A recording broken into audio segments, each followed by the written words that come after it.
ఇందాక బ్రోషర్‌లో చదివాను inter disciplinary, multi disciplinary అని చెప్పి. సో, విశ్వవిష్వానిలో కంప్యూటర్ సైన్స్ చేస్తే how does that take forward? ఇక్కడ అర్థం చేసుకోవాల్సిందంటే ఇంటర్ డిసిప్లినరీ అంటే ఆ కోర్సులో భాగంగా suppose BTech CSC, artificial intelligence, machine learning, data science, IOT ఇవన్నీ ఇంటర్ డిసిప్లినరీ. ఓకే. కానీ అదృష్టము దురదృష్టము అది ఒక కోర్స్ అయిపోయింది అక్కడ.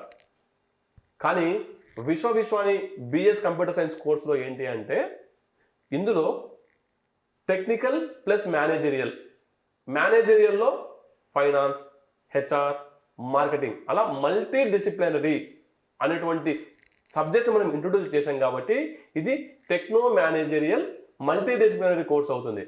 అక్కడేమో ఇంటర్ డిసిప్లినరీ కోర్సు బీటెక్లో అవుతుంది.